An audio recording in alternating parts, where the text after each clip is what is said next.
is very well said that sometimes the hardest part of writing is just barely getting started. In the last 2 days of the 10th Global Literary Fest, we have heard from authors, poets, and so many more. One such personality is here with us, Ms. Ruchi Sharma Kapoor. We welcome you, ma'am. Thank you. My first question would be like, you have just witnessed an event here. What was your experience? How did you like it? See, I think my first experience for an institute like yours, even having a festival around the theme of literature, is commendable. I think that is the sign that the institute is not just interested in taking the view forward, or the generation giving the view forward as a vision, but also tapping into the roots and encouraging the children to go back to the roots and be aware of the rich tradition and the literature that we have. So I think my first impression rather, when I saw a theme festival like this, it was that, okay, something is being done right. And I think even the lineup of events for the 3 days, I not just went through the agenda for today, but for all the 3 days, how it is a good collaboration and amalgamation of things like Anukkar Natak or books, and you have filmmakers, yes, and you have people from the industry, politics, and I think that is a very good exposure. So if you ask me in a nutshell, my view of the entire event was it is a visionary event. Yes, ma'am.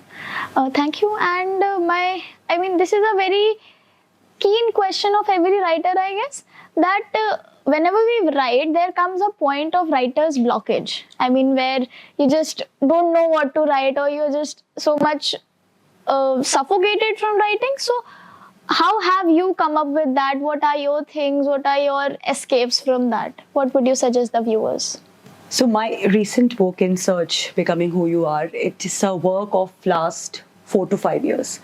I started writing it with a theme in mind, but then, of course, time happened. And there was a time, as you correctly said, that where you were not able to come up with something which you felt is worthwhile being added there. And that is what is called a writer's block. It's in any creative field, see, because creativity is something which stems from your heart. And when we say that stemming from the heart, you have to be completely at peace with yourself in the moment, and it cannot be forced. Okay, so when a writer's block comes, the way I tackle it is about just taking a break from it and spending more and more time with nature. I think that's where the real inspiration lies. Just not forcing yourself to write something and trusting the universe to get the inspiration to you. That is one part. And second, you cannot do away with the writing habit. So if I can say that, it's not that if I'm not writing something worthwhile, I will not write. That is again a thing which doesn't work. If you get into that trap, then it will never happen. So you keep writing. Don't think that is it worth publishing, is it something which is a value add to what I'm writing. But when you keep writing, you keep your channels open, either being in nature, keeping your mind away from the pressure of that I have to create something, it just happens. So those are the few things that work for me. And I've heard many authors tell this, that the writer's block, the best way is, one, find your inspiration wherever it lies. Second, do not stop writing.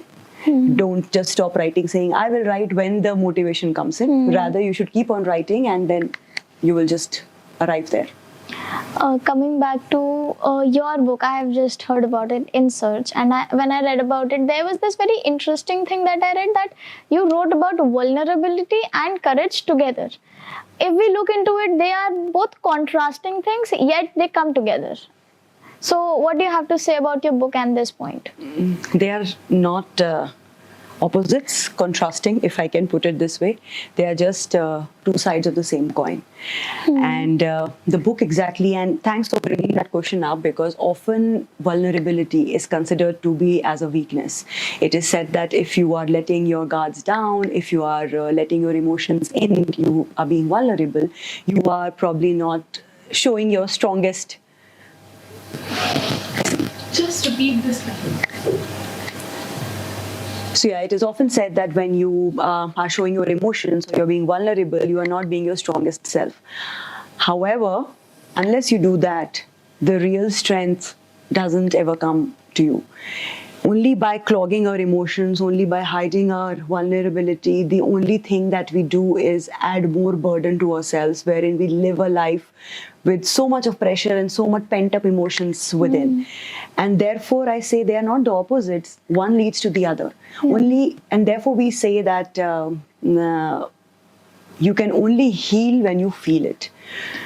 Right? Yeah, that is very much true. So unless you allow yourself to be vulnerable, the real strength that lies within you doesn't come to the surface. So in Search, the book, that is exactly, it's a reflection through my own personal journey of wherein it starts with self-doubt, it starts with who am I, what am I doing, why is no one understanding me, why am I all alone, and when life is just looking like a bunch of struggles wherein you don't know what to do. And from there, when you just express and accept, and how you move and how you come to the level of realization, acceptance, and feeling truly joyful, that's the whole journey of In Search, becoming who you are. Well, I think that is a very relatable book to everyone, because as very well said by you, these are not the opposite things, but one leads to the other. Yes. And both things are really important for a life to become life. So what you said, because I was often asked in many of the book festivals or when I did the launching of the book, that who's your target audience? So who should read In Search? So I said anyone and everyone who has ever felt worn down by life, or ever felt that I'm lost, I don't know what needs to be done, has ever felt that there is too much and why me, this book is for that person. So yes, to your point, it is for everyone and anyone who has ever felt that any of these emotions. Well, we'll be very intrigued to read it. My next question would be that I have heard that you write blogs, and I have read some of them. So is there any blog or some blogs which you want to share that have just that remain with you or that are very special to you? See, there's a blog called Sounds of Life, which I started, and then I used to write regularly on LinkedIn. My articles are there. So I think for me, writing is a way to connect with myself and expressing whatever realizations I have on the way in life. So I think something which is very close to my heart, on LinkedIn, I wrote a blog or an article you can call, is that classic story, a different version of the tortoise and rabbit race. Right, we have already read that how cool the rabbit was, and then but slow and steady wins the race. But the entire article is about presenting it in a very different light. So that is an article which I would want, if you get time, go back and it's on. Surely we will. Yeah, so that's a different perspective on that, and how winning is not everything. So many themes, but yes, articles and blogs on LinkedIn which are there. Okay, ma'am. Oh, well, my next question to you, and that was very, I mean, we have, as children, we have heard this story so much, and we have it in our books, and our parents tell us, and I think reading your blog will be reading it with other perspective, Absolutely. like with a grown-up perspective. My next question would be that in today's time, जहाँ पे youth या फिर हम लोग अपनी ही generation कह लें, we are not very much inclined towards writing और reading from the paper book, and as you are a writer, you write poems and you are an author, do you feel that is very much making us lag behind in the field of writing and reading and being more observant? See, I don't know, it would be right to say lagging behind in the field of writing, because not everyone wants to be an author. So let's keep the profession of an author or a writer separately. But having said that, reading as a habit, however, is very, very powerful. It gives you speaking from my own experience, my most challenging times, it has been books who have helped me to navigate through those times. It is, I think we all feel at some point in time, I'm the only one going through this. But when you read a book, you read someone's inspirational story or some tips that comes from the great authors, you know that there is someone guiding you through that. So personally, I think I say that reading is a habit that should be encouraged and inculcated in all. However, when it comes to writing, it is one of the ways to express yourself or get in touch with yourself. Yes.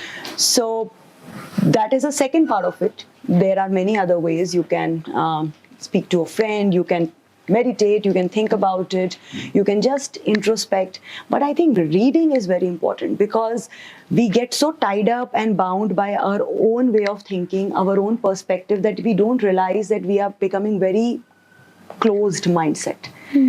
It's only when we read a book, it's like a window showing a new horizon, and you get newer perspectives, you get different ways of looking at things, and it just widens your outlook towards life. Yes. So not so much for the writing thing because it is something very personal. Huh. But reading, yes, I think I would strongly encourage the youngsters to pick up a habit of reading and read anything. Every book tells you and teaches you something. It's knowledge, and everywhere in every book there's some knowledge. Yes. Ma'am, to end the conversation, my last question to you would be, what literature means to you, like writing, reading, what it has been for you personally? See, I think literature, the way I would see it is getting to know your roots.